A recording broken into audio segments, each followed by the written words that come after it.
Hi everyone, and welcome back to Teachers Talk Money, where I help teachers master their money in order to give back to it themselves.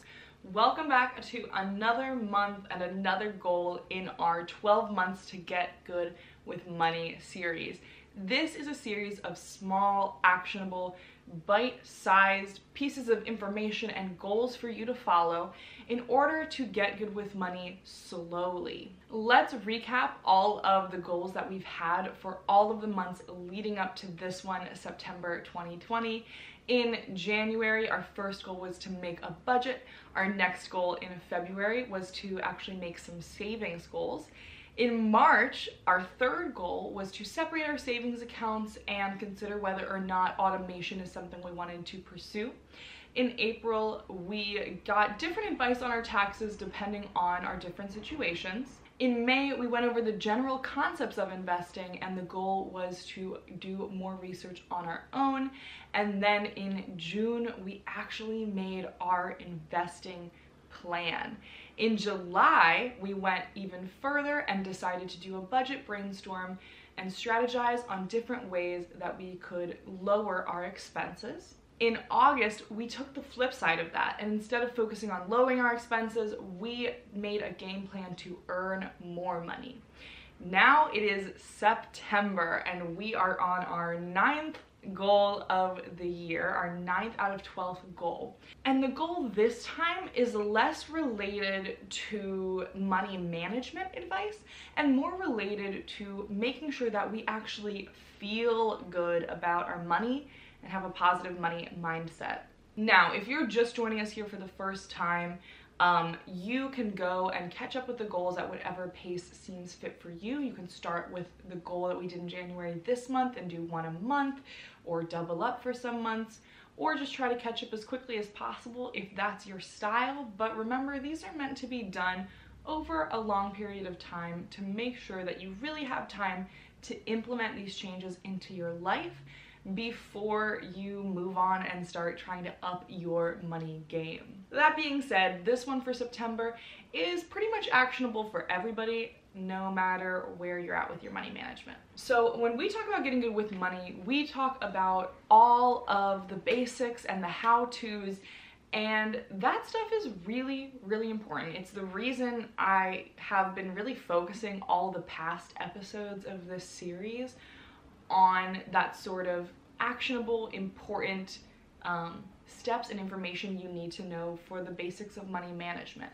But what we often neglect is talking about money psychology, money mindsets, and what it actually takes to feel good about our money instead of feeling fearful about it, avoidant about it, guilty about spending money, insecure about our money, or any of the other negative emotions that if you are an average person, you probably feel. This is overlooked by everyone, and this is the reason that there are so many personal finance creators and influencers out there who even themselves struggle with the concept of spending money. A great example of this is a pretty famous YouTuber named Graham Stephan. You probably follow him. He's one of the most popular people sort of in this personal finance space.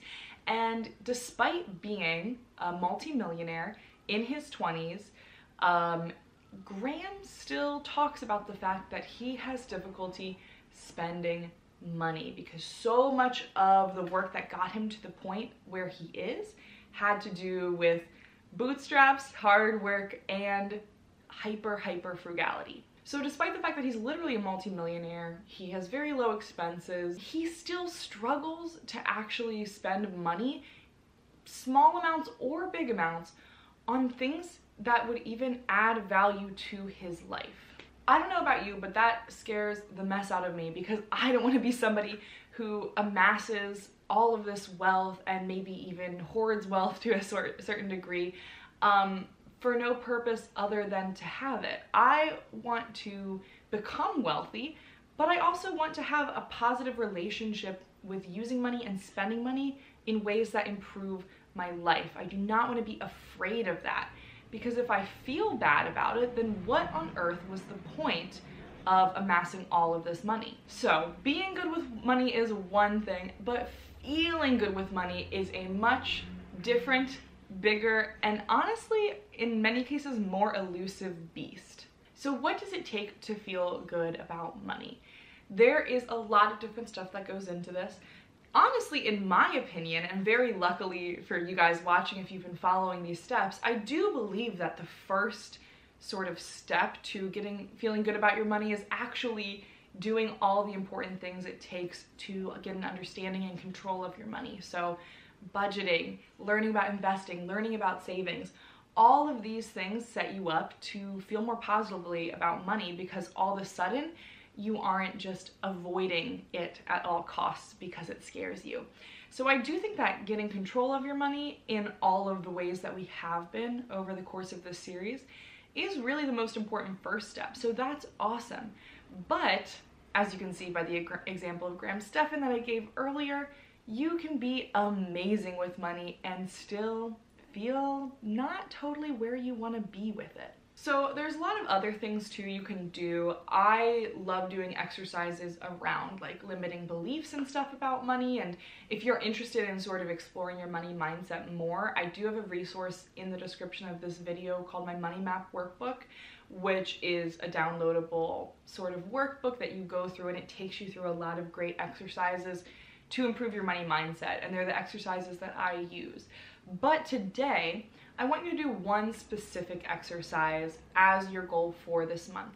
And it has to do with the concept of aligning your spending with your values. I think in this world, there is sort of a disconnect and sometimes some cognitive dissonance between the things that we say we value and the things that we actually are willing to put important resources, and most specifically I would say our time and our money, into doing.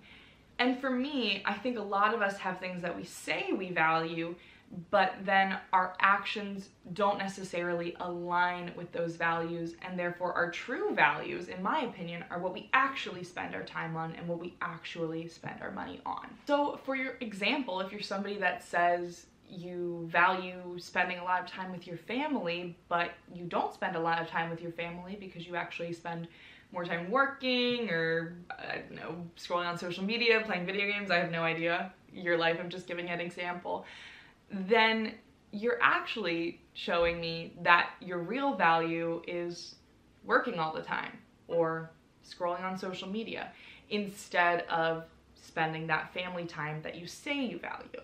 And the same thing applies to money. I often talk about this idea of intentional spending or aligning your spending with your values when I'm talking about my own choice to make sustainable and ethical purchases. So for me, this means I don't buy fast fashion because I don't want any of my money to support things that don't align with my values. And fast fashion is 100% not in alignment with my values.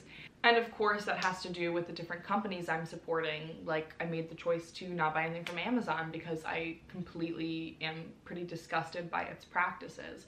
And in addition to that, there are a lot smaller ways too, like the fact like when I did my No Spend November, I noticed in my budget that I was spending a lot of my dining out money on chain restaurants rather than local restaurants that could use my money a lot more, and that would kind of keep my dollars circulating in my local economy, which is something I value also. So tons of stuff like that. So obviously values-based spending is on this big sort of macro level of which companies we are supporting.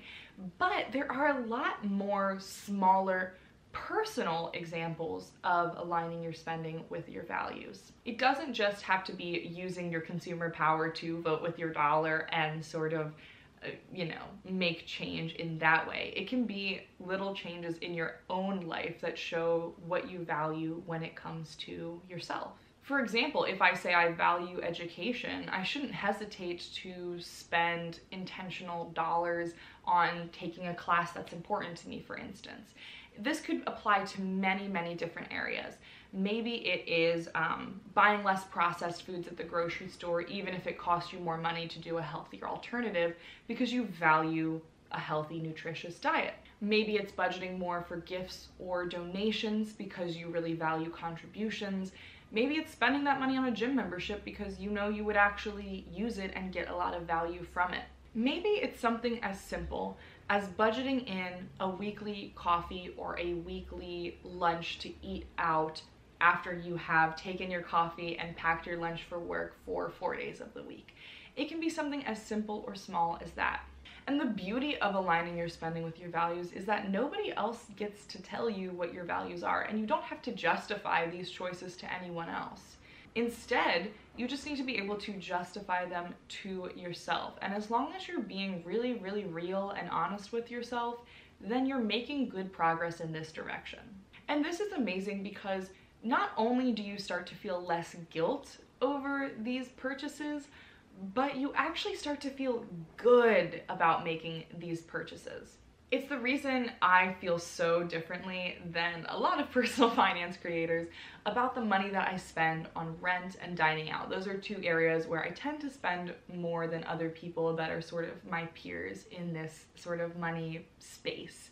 I live in a high cost of living area. I get so much value out of being in the location and apartment that I'm in, and I get a ton of value out of dining out as well. And so because those are two things that I'm just real with myself and I know how important they are to me, and I have budgeted for them, I'm still able to reach my goals, there's something I'm not going to sacrifice for, you know, the purpose of hoarding money for some future that's gonna happen in 30 years or something like that. So not only do I not feel worried or scared or avoidant of the fact that I'm spending a little bit more money here, I actually feel really positive about it. I have permission to spend this money because I have a budget, I have a plan, and I'm following that plan really well. So that's really what intentional spending or aligning your spending with your values means. So here's your actionable takeaway goal for the month of September.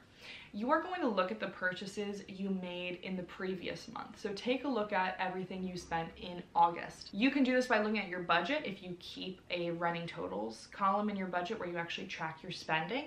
Or even if you've fallen off of the budgeting train or you don't have that aspect in your budget, you can simply look at your last month's bank statement and look at all those purchases. And ask yourself individually about every purchase, does this spending align with my values? How did this purchase make me feel? Was this purchase worth it?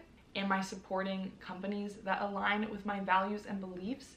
All of these questions are great, so really dig in, analyze each and every purchase using those guiding questions. This is a very simple but powerful exercise. And the way that I see it sort of playing out in my own life is that now I don't have to go back and do a budgeting audit and look at all my spending and ask myself all these questions, but I actually just naturally consider these things as I'm considering a purchase. It has become a natural part of my process as a consumer, and honestly has made me a much more thoughtful and responsible consumer, and has made me feel a lot better about my money, especially when it comes to the guilt that can come with spending money. So I hope you guys got value from this video. Please make sure to like it, comment, subscribe, all that good stuff. It helps me grow the channel so much, and it means the world to me to be able to get this message out to as many teachers and other people as possible. Have an amazing week, everybody, and I will see you next week. Bye!